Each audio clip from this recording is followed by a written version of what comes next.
Hey everyone, uh, this is Tooba, and we are back again with another success story event.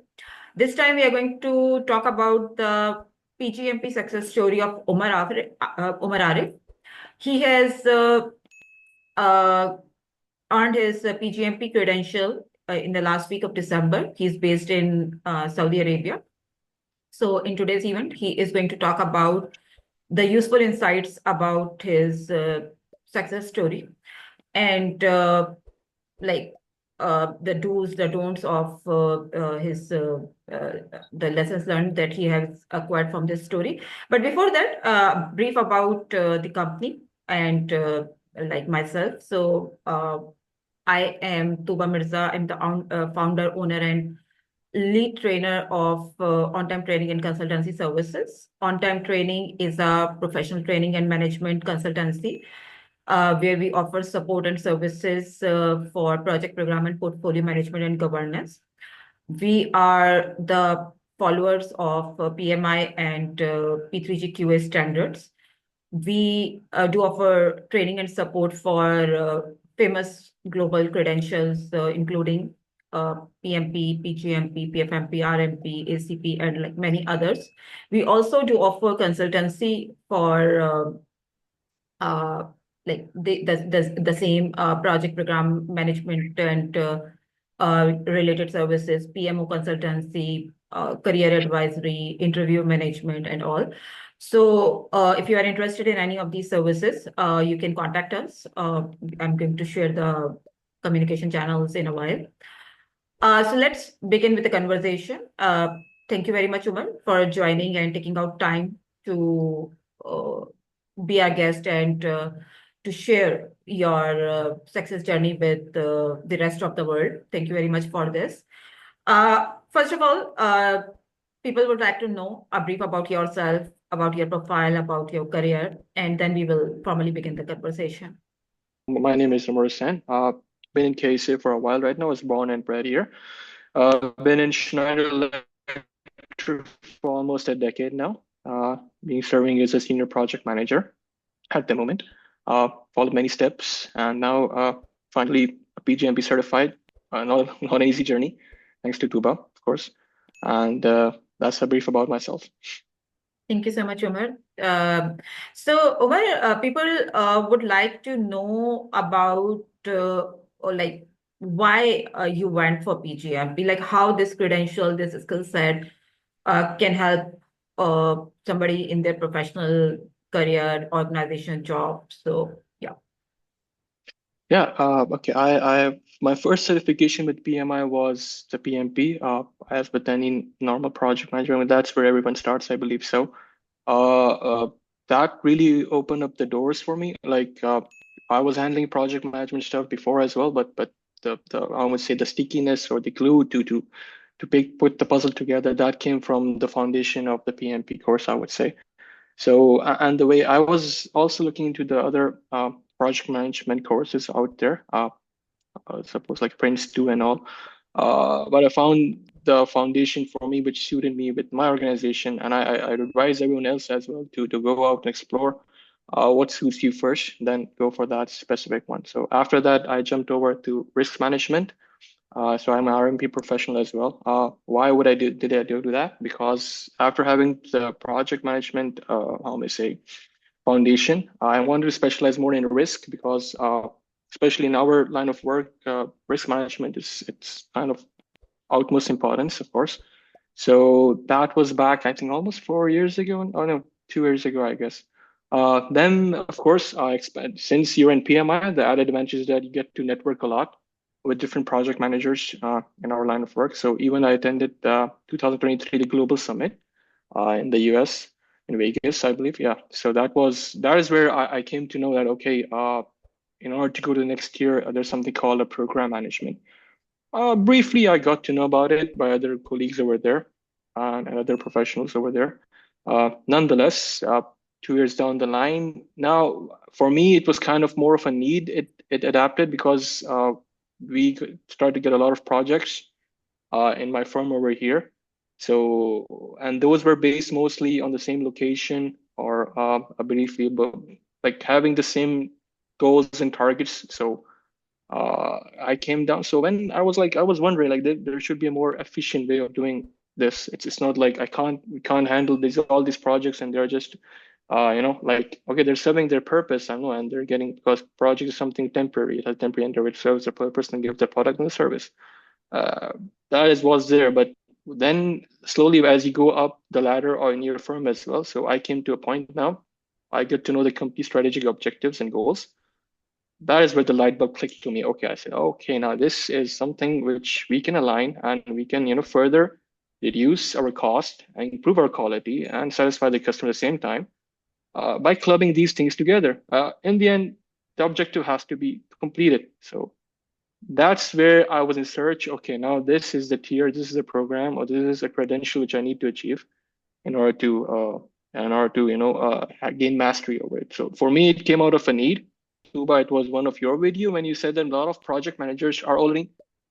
That was the nail in the coffin. I said, okay, now sure, I have to get this credential done for sure. And like it's gonna be it's gonna surely help me in clubbing these projects together. So that was how it all began. And I was in search of a lot of mentors back then on how to get this thing done. Why PGMP came into my life. Yeah. Yeah, great. And Omer, do you also think that the particular geographical region one is based at also has a role to select which credential one should be going for? Like in your case, you are based in Saudi Arabia, and Saudi Arabia, the professionals over there, the organizations over there, they are very much into standardizations and best practices, specifically when it comes to PMI. So do you think that that also played a role for PGMP? Because I think Saudi Arabia is at number three at a global scale with respect to PGMP certified professionals. Or like it was just that, no, I just needed that. It was not really about Saudi Arabia or no Saudi Arabia.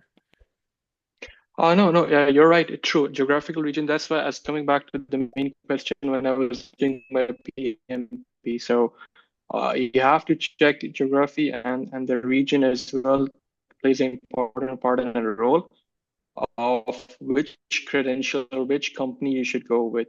So as you said, yes, KSA is number three, as you stated, and most firms here adapt the principles which are closely related to PMI's PMP. So and nowadays, even in any job market of Middle East, if you see, they give you privilege if you have done the PMP from PMI, and not so much as compared to the other credentials, which are also linked to project management. So yes, so as to answer your question, yes, it does play a bigger role, and that's why even I opted for going with PMI. Great. Okay. So thank you very much for this. So moving forward, one aspect that we would like to cover is the concept of program inherently is tough. It's very, very tough. It's not easy to grasp, and programs in the practical world are very difficult to manage as well.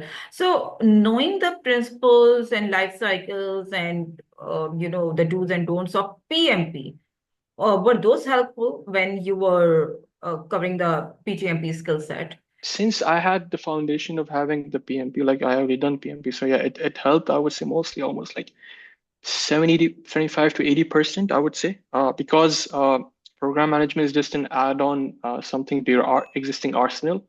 If you have a background of having PMP from PMI, I would guarantee 110% hands down, it's the best thing to do. Like then for sure you'll have an advantage, because most of the questions, if people who have done here already have done for sure PMP or RMP, or it comes with the same background scenarios. So you're already aware of PMI terminologies and what they expect from the candidate. So you won't hardly find any kind of like straightforward definitions, or never again. Even if there's a mathematical question coming up, it comes in the form of a scenario. Okay, company A and B and C, they have reached this much. This is the BAC, this is the CPI, and all that stuff. So for sure, having the base foundation of having a PMP helped me a lot. And for sure, I believe it for other people or candidates who are going to pursue PGMP. If you have done a PMP, serves more than their purpose, I would say. So your foundation is really strong. I mean, to be honest, that's what helped me.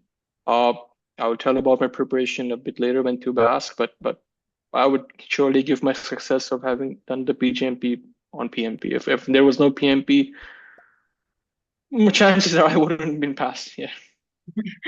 Yeah, so why I asked this question, there is a purpose behind, because I wanted the aspirants to know that PMP is not a hard and fast eligibility criteria when it comes to PGMP as per PMI.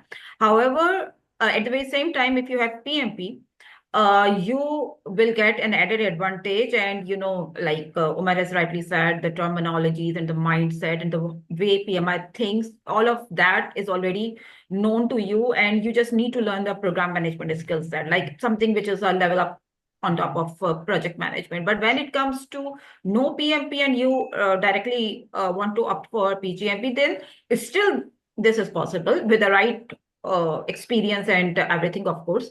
But that's going to be like a struggle. That's going to be an added struggle in that case. So it's still possible, and eligibility criteria also allows that. So eligibility criteria says that you need to have 4 years of project management experience and another 4 years of program management experience. And if you have an active PMP credential, then your 4 years of project management experience is going to be equated with your PMP. And if in case you don't have a professional degree, then you need to showcase the 7 years, 7 or more years of program management experience. So of course, the eligibility criteria doesn't bound you with an active PMP, but logically, this is a logical ladder. First, you establish your technical skill set, then you go to the management, and you start off with the project management, then you level up yourself to program, and then to portfolio and all. So logically, it makes sense, but not as per the eligibility criteria by PMI. Okay. So moving forward, Omar, of course, the particular area of interest for the aspirants is how much time you really spent in your preparation, the active time, time per day, hours per week kind of thing, so that people learn from your experience, your journey, that how they should be crafting their own journey, right? Because you are a success story now, so they probably want to learn from you that how you prepared for your exam, how much time you took, and what was your study style, and so anything that you would like to share in that regard. Yeah, it's kind of a very how may I say, I would say to the person define as per standard. I also saw like to be honest, active studying for me was 2 weeks. I think Tooba knows that already. Okay, but passive learning for me was like I started a month and a half ago. So what do you mean by active and passive now? Okay, I would say that I went through whatever the study materials were. Okay, I just briefly glanced through it, had a bit of idea on it. Because to be honest, everyone here, if there are project managers here, they know time management is kind of the most challenging part of any project manager over here, to manage your personal study time as well as taking care of the company projects. So that's really challenging. So for me, I had gone through all the course materials, and as like almost 1 month ago, 1.5 months ago, I would say at max, give and take. But the issue was I used to take breaks, and when there were breaks, like due to the challenges at my workplace, I had to shut off the study time to bare minimum, even during the weekends, because kind of it was for me, it was quarter 3, quarter 4, which is the most busiest time for every company out there. So that's when all like financial closures and everything's about to happen, project closures and everything. The targets have to be met. So that's why. But for me, I kept it as a challenge that I need to finish it within 2024. Be it if I fail, if I fail, okay, I will take even an attempt. So after that, I used to take a breaks. So once I took it 2 to 3 weeks off, completely off, because when I knew, okay, fine. Then went through the entire course line, I then went to Tooba. Okay, I said Tooba, I understood all of these XYZ, whatever is coming, like okay, how to navigate and everything. But I need now. Would you tell me what to do now? Because should I postpone the exam, or what is my, because I went through a certain mock test as well. Mock tests, I would say, are the best thing here. Please, at the beginning, after the first, I would recommend everyone after the first brief glance, no matter how much your preparation you believe is yet to be done or you have made. Go through the mocks. That is the number one indicator. You need further whether you should postpone exams or not. So for me, that was the indicator. I told Tuba clearly my marks are these. Please tell me what to do. She said that it can be done. It is possible if you put up at least 2 weeks in effort in, but those 2 weeks should be in and out, no breaks, nothing, and you have to, like go for it. If you don't plan to postpone it any further, otherwise you can surely take the normal route of 3 months, go by the passive learning. Okay, fine, and then you can do. I said no, I need to finish this in 2024. So I took 2 weeks off from work and grinded really hard day and night with all these. And it's kind of if you go for the Tuba's course, I believe it's self-explanatory. Even Tuba had a complaint with me that I don't ask questions a lot, but I said Tuba, everything is like laid out so like systematically, and it's like it makes sense. So for sure I will if I need anything, and she was always there for me. Preparation wise, again, just to sum it up, standard. If you have the time, please do go through it word by word. Otherwise, to be honest, I did not. I went through Tobar's materials, which are, I would say, really benefited me. It coincided with my thought process. Second are the mocks questions, because that is like where your foundation will be solidified. They throw you scenarios from every direction. And since it's like a brain or mind exercise, I would say. So the more scenario based you put your mind to, during the exam, it was like I was giving another mock test. So I was used to it. It's excruciating, yeah. Of course, I know it's a 4 hours test. So doing the mock itself, 4 hours a day, and making 2 mocks make it 8 hours a day. It is excruciating. And to be honest, out of the 3 credentials I've given for the PMI, PgMPs was the toughest. That's for the preparation, I would say. Yeah. Thank you for this. That was useful. Okay, one very other commonly asked question from the active PGMP aspirants is because no matter how experienced and senior you are, everybody is afraid of the exam, and they are anxious about the exam and going to the exam room and sitting in there for 4 hours. How does that look like? And I know everybody's experience is different in the exam room. But maybe people can get benefited about your experience in the PGMP exam room. Anything that can be shared, like maybe your exam strategy about time management, pressure handling, how did you maintain your cool, or anything that you would like to share that you think can be helpful for active PMP aspirants. For PGMP, again, I would suggest that time is your number one enemy during the exam and the test. And to be honest, I did not take any breaks. When I finished was my last exam, I had like 20 minutes left, and which I just had a brief review. So it was like, that gave me a huge relief, because I used to be around 60 questions done, 71 questions done after the first hour. Then second hour, I have to do like 100. So I was like really like 105, 110. 110, sorry. People always panic when it comes to time. So that's when I came to know that at the front 50, so automatically your mind relaxes. So after 100 questions, only 70 are remaining. So, and that time is you're on the right side of time. So, and after like 140, 150, so you kind of go into relax, so that makes you panic less and think clear. Yeah, so we also suggest the same, that maybe dividing your exam in a way that first hour maybe you should be done with 50 or more questions. Then second hour is also another 50.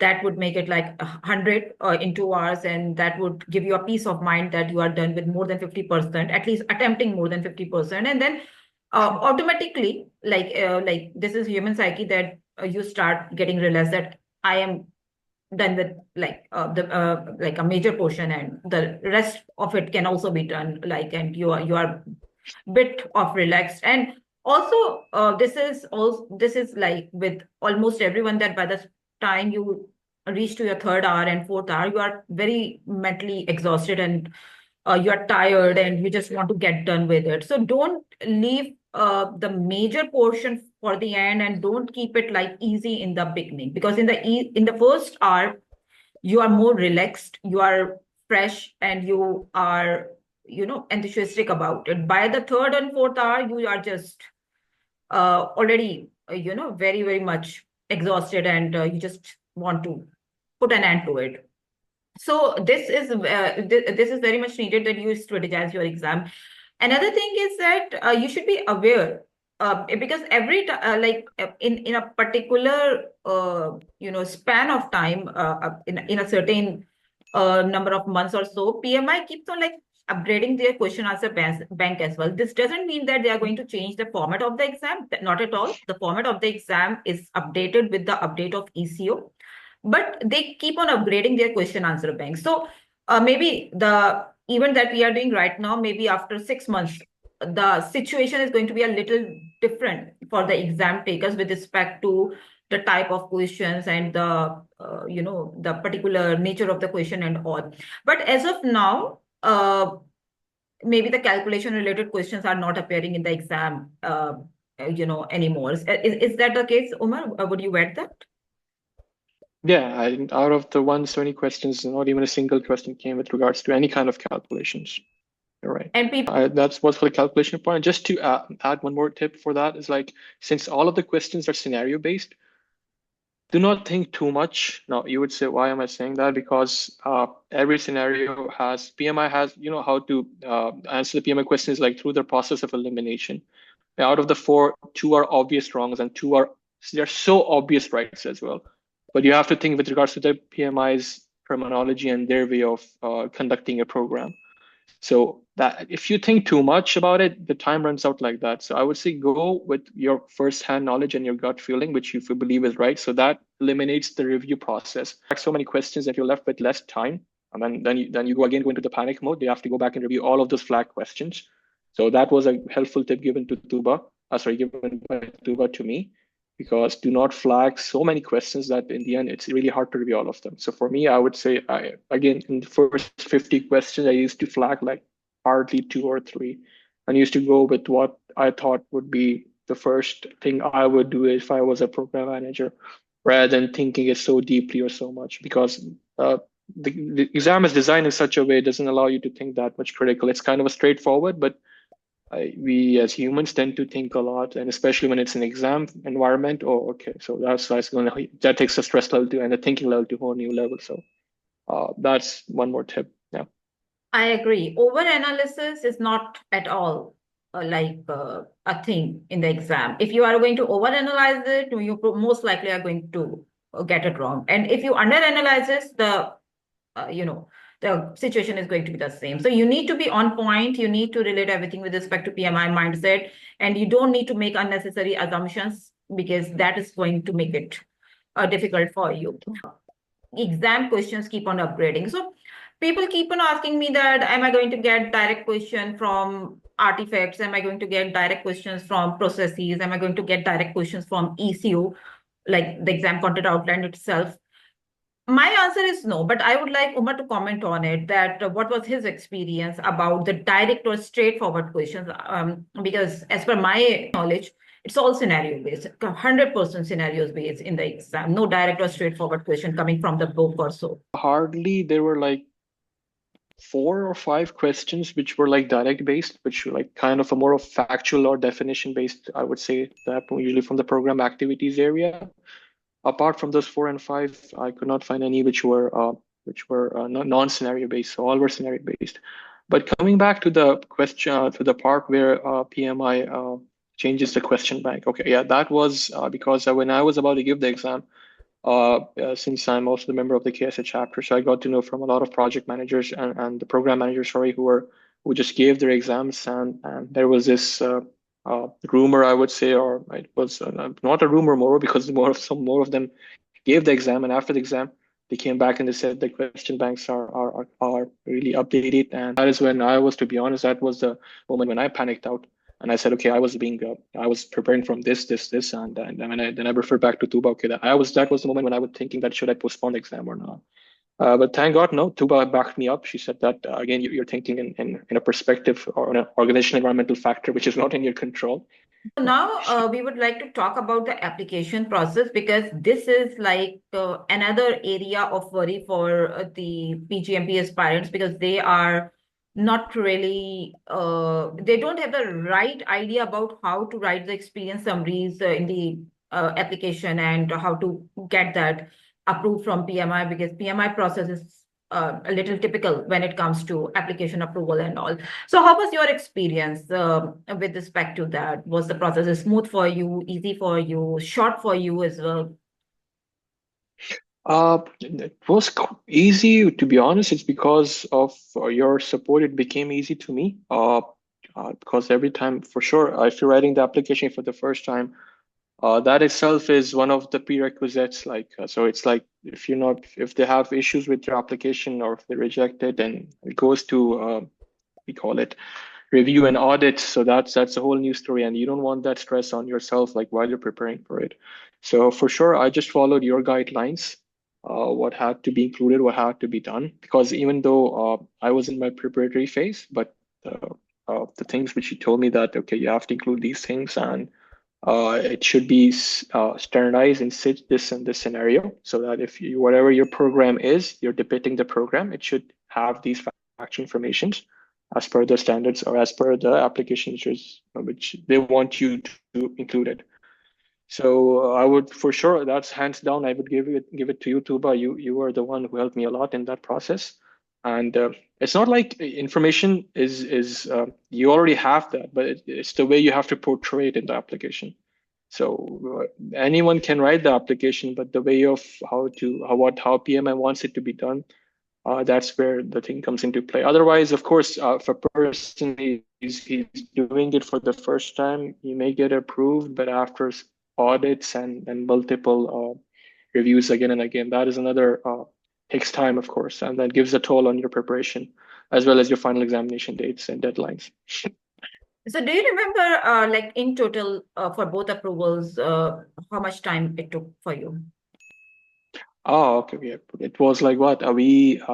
After writing it down, after having a review with you, we submitted and I submitted it like in the morning and it came back around nighttime. So it was for me surprisingly, I never heard of it from any other program managers that it got approved. And that was the first approval. I thought it went for sure when I see the email PMI. I said, okay, also another review came or another audit or some evidence they have asked further. Surprisingly, and the second email just came back, you're here to schedule your exam, please go ahead and make it. I was really So, happy. And that was like the booster for me. Okay, now I have more than half of the process is done. Now you have to I do it. myself am not able to recall because I write so many applications. So, I'm like within like a couple of days, 1 to 2 days, the both approvals were done. This is what you are saying? Yeah, for first approval came a matter of less than 24 hours. And the second one, I believe, yeah, and this the very next day. So for me, like, Oh, nice, nice. Yeah, so I would like to inform those who are listening and who want to know more about application. Of course, we can't really talk about like that in pretty much detail because we are time constrained here. But application process like looks like this way that you need to write, you need to showcase your project and program management experience with your real life projects and programs in the application in a very subjective way, in a particular way depending on the questions that you are selecting to answer. It's very subjective, it's not objective based, and they expect you to portray your program management experience in the way PMI thinks of the concept of program management, which is the toughest part in this process because what I have seen in this business is people write the experience summaries uh, in a very theoretical way. Number one, that's a mistake that people make. They don't want theory. They already know theory. They want your unique experience, your use cases, your examples. So that part is needed. oh, And they want to be written in program management mindset, not in the project management mindset. So that's the second mistake that people make. And the third mistake that people make it copy pasting. Like they probably have got it from some colleague and they just copy paste and PMI has a track record or they have their own tools based on which they can easily identify that this is a completely 100% copy pasted thing, and of course that's not going to get approval. So you need to be aware of what's the expectation. Otherwise, rejections are very common in case of application, both at the first level and particularly in the second level, which is panel approval. Anyways, moving forward. So I was your mentor during this complete journey for application, for exam prep and everything. And you have opted for our self-paced course for PgMP exam readiness and preparation. So anything that you would like to add, that like what value did we add in your journey, and what purposefulness you found in our services and support? Well, as I was really looking since the start of last year, 2024. I was searching for any kind of mentorship or courses or these how may I say, these short classes. I could not. Everyone had their kind of the main how may I say, the unique part about your course or your mentorship was that you did not just give me a something, okay, like from other mentors, like, "Oh, just go ahead, take this PDF, read it up, you'll be good for the exam." I said, okay. I said, it's not, if it was a PMP or maybe some other credential, it's a program management. I don't think that would be, I would be able to do it this way. But when Tooba, I had a talk with Tooba, Tooba said that she went the opposite way, quite the fact. So she said that these are the materials, read through it, but I would prefer you discuss one-on-ones with me, whichever questions, queries you have, and I would be happy to answer it. So that itself makes it made me really relax. So because that's like when the mentor is telling you, okay, fine, we need to have a like it's kind of a more of a discussion or like group based, so that you can share your practical knowledge. Because in the end, the questions are scenario based; they're not just factual information from a PDF. So that's where I would say Ontime and Tooba really pulled through that. So that's what made me choose Tooba as the mentor, and alhamdulillah, thank God, it worked out pretty well for me. So that's the main difference I could see between Ontime and other currently ongoing coaching classes and mentors.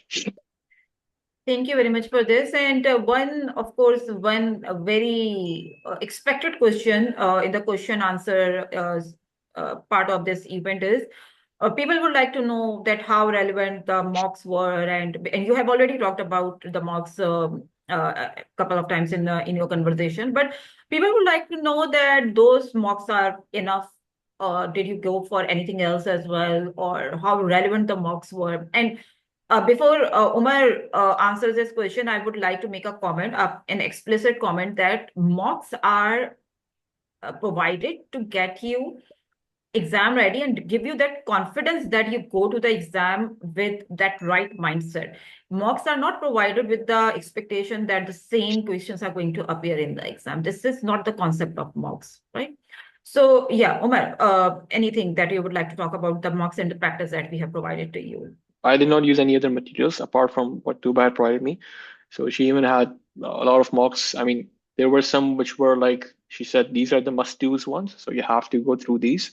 And there were ones if you have time, if you have finished the primary ones, and there are a lot of bunch of questions which were from another mock, like another folder, which were not so. How may I say? She said if you get the time, please go through it. So that's why, again, what I liked about, so someone who has a bit of more time, I would say a month, should go through all of them. Someone who is on a really short pace or has an exam upcoming within a matter of weeks, they had a separate set of questions for those ones. So for me, I could not finish all of them. As I said, I had 2 weeks time. So I just went through the mocks which Tuba told me, and she said that please do redo them. And it's not about just doing them, understand the concept behind the question. Uh, what is it actually asking you to do in that particular scenario? If you just know correct, right, there's right and wrong, because if you see it from another aspect, that answer can also be right. So it's a matter of your, I may say, your way of thinking. So what does the mocks do? It's not like, again, you cannot just expect, okay, to do only the mocks and go and appear for the exam. So eventually it won't even work that way. So if you're just not doing the standards and other preparatory materials, you go for the mocks, you'll be scoring really low. So mocks itself builds the foundation if you are willing to go another mile and understand the question, why is it answered in a particular manner, rather than just doing it for the sake of just doing something. I agree. And there's another fuss going on in the market these days that shall we go with fourth edition of standard, or shall we go with fifth edition of standard, or is your material and your course aligned with the fifth edition or no? See, first of all, as a mentor or as a service provider, I want to make a comment that fourth edition and fifth edition are not very different. Like with respect to the knowledge, the skill set, the concept that PMI wants to provide in the program management area. Secondly, it's only like I would say the only addition is the principles which are there in the fifth edition and not there in the fourth edition. And there's another domain that they had talked about in the fifth edition, and like at some points the wording is slightly refined or they have made it more synchronized with respect to fourth edition. But the exam or the ECO, not really exam, but the ECO based on which the exam is crafted, it is still in alignment with fourth edition and fifth edition as well. As a matter of fact, exam has not really updated with respect to principles, with respect to the new domain and all, at least till date.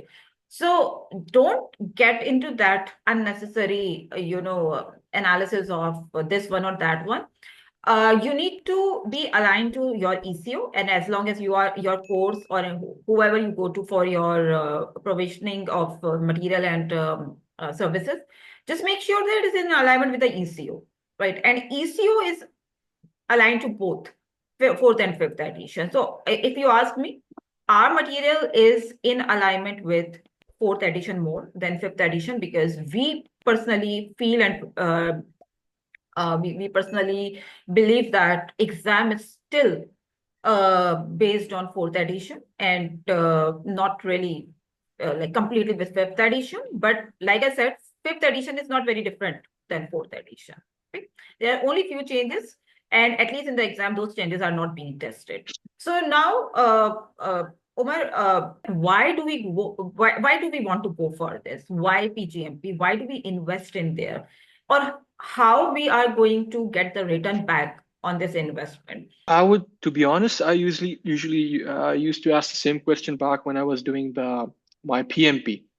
Like this was like back 5 years. If you wind the clock 5 years back, so I used to ask the same question. Okay, why PMP? Okay, I'm doing project management. Why don't just go on YouTube or somewhere and just learn a bit of some standard names, and that's pretty much it. But eventually, what do we see now? Now, in the world of, at least I think in the whole wide world, not even only Middle East now, every project manager job, first it was like preferred PMP, now it's mandatory PMP.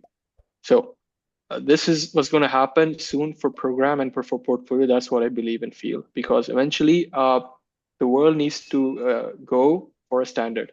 And in this case, PMI, to be honest, I know PMI is really expensive. I was under the same influence that, why am I paying so much? To be honest, right now, PMI is kind of the world leader when it comes to these kind of credentials. And that's why every firm out there is kind of aligning their foundations with PMI's foundations or whatever they teach. So coming back to the question that what is the ROI? For sure, as you can see right now, those people who have already done PMP back 5 years ago, they really have a strong foundation already. So they don't need, and someone, if you're going for a new, let's say a career growth, or even if you're going for a new firm, if they see you that you're already a certified project manager or program manager, and you're already having surplus experience, and you've done it really long back, which aligning with the experience in the job market as well, in the professional field, for sure, you have no idea. This is going to give you a huge boost, apart from in your selection as a candidate for that particular program or for that particular project, hands down.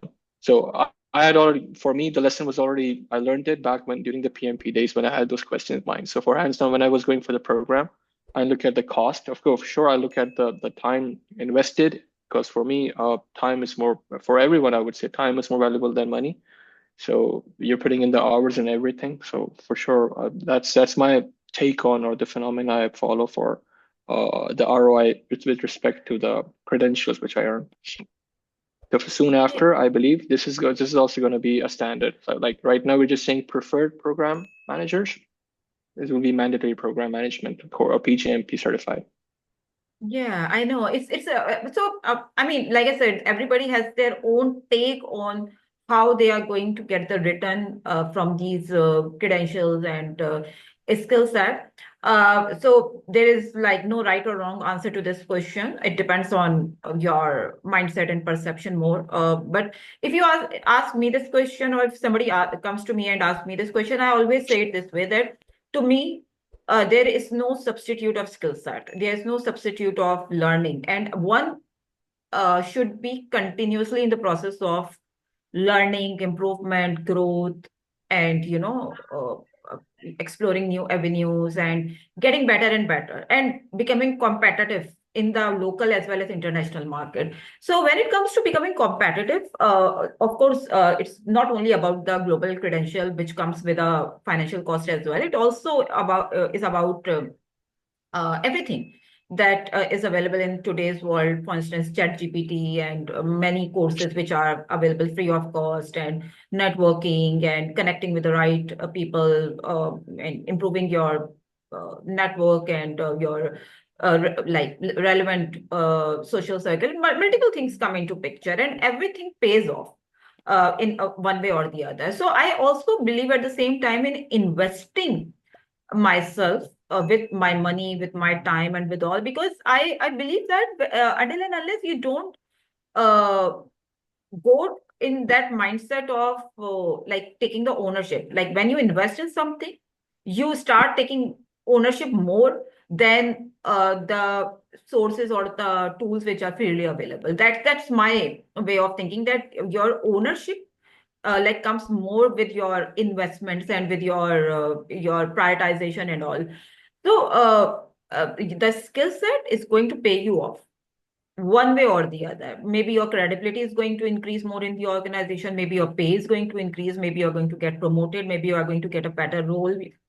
Maybe you are going to find new opportunities or better opportunities in the other regions. And so one way or the other, you are definitely going to get benefited with that, but you need to find the right opportunities yourself. The opportunities are not most likely coming to you. You should be finding the right opportunities and the right way of exploring the jobs and people and the opportunities for you. So that's a bi-directional street. It's not like this way that okay, I am done with PgMP or PMP or anything else, and the very next day, everything good is going to come to me. No, it doesn't happen this way. It's a slow and regular progression, and multiple things come into picture when it comes to credentials. It's not only that badge which is going to give you a height like in a very prompt way. It's going to happen, but it's going to take its due time. In the end, do you want to share any feedback, any word of advice to the PGMP aspirants and those who follow PMI, and how they should go about it? For sure, I would say that whoever is right now has been in the position of a project manager for quite some time. I would say please do go ahead, go for program management, or at least go have a look at it even before giving it a shot. See the foundations, what it teaches you, because that's your next step. I mean, perhaps as I said earlier, you might already be doing it, but you're not aware that you're doing it. So to get a professional certification for it so that you get certified worldwide to do that stuff and you're doing it the right way. And get it done. For me, I was started in January 2024. I would do it eventually and all that. It's like Parkinson's law. It's like whichever activity you take and how much time you want to give, the activity fills up the whole timeline. So for me, it was in literally the whole year. And I gave my exam on 30th December of 2024. So I just, what I did, I just finished my preparation and everything in the month of November, I would say. So don't wait for it. It's going to be really exciting and really skillful journey. And I would say it will really uh, make you think of projects in another dimension. Uh, that's at least what I had experienced. Like after doing this, now when I sit down for my work, uh, everything goes into really respectable and rightful place. That's really eager for me. And it makes me stress free, so that it helps me in my job. So Right. all current program managers, please do look into it. Even if you're not giving the exam, go to it, seek the knowledge out, join your chapters wherever you are, ask your mentors or ask whoever has done the credential.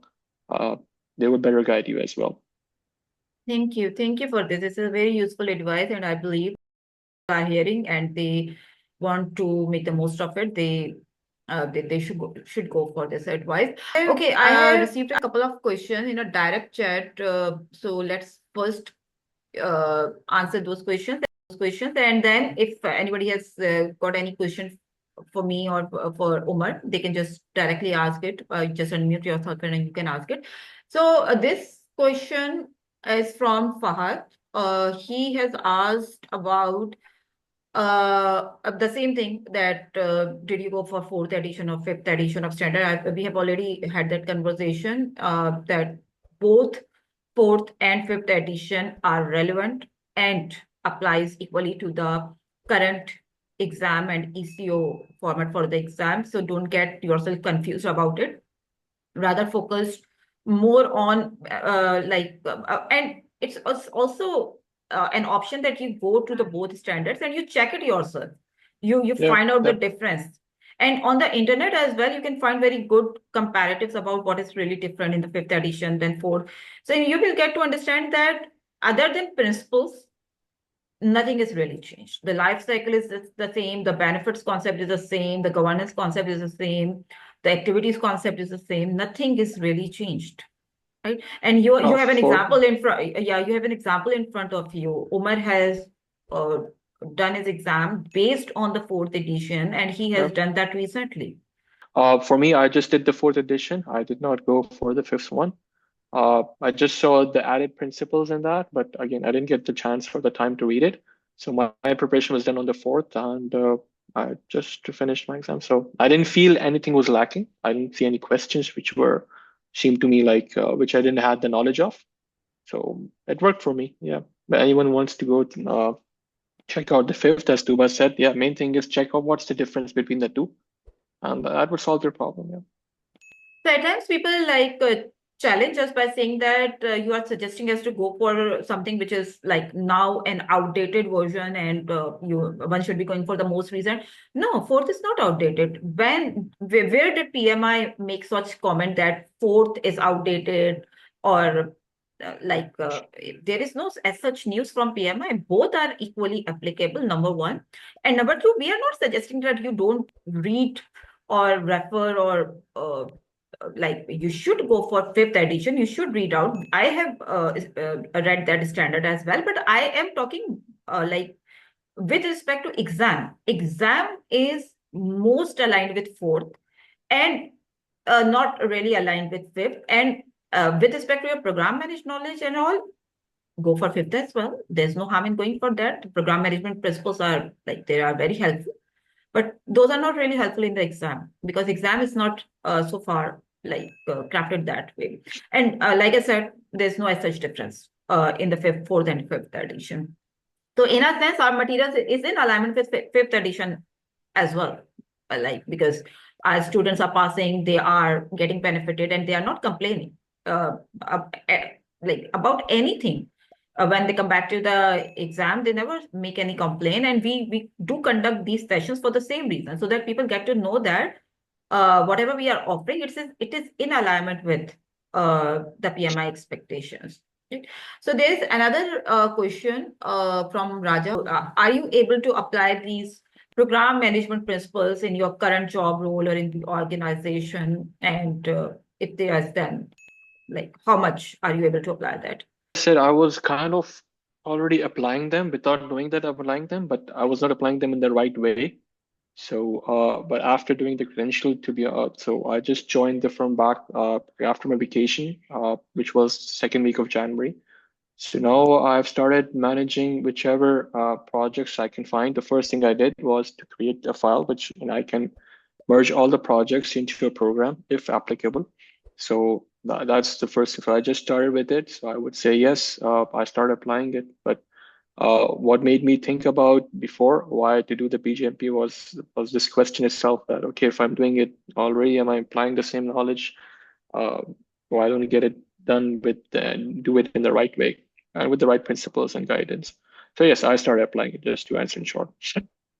Okay, great. And Abdul Aziz is asking that have you updated your knowledge of PGMP with PMP? I think he wants to know that current, like, because when you have multiple skill sets, at times they like just contradict with each other as well. And at times something is there in project level, which is like it's a little bit change in at the program level. So have you updated and upgraded yourself with respect to that at the work? Yes, of course, for sure. Of course, as you know that if you're talking with respect to the credential wise, yes, PMI already encourages you that they give you these certified badges, which of course you can tag it in all of your emails and official. That's the official way actually depicting that you're a program manager or you're a project manager through PMI's badges.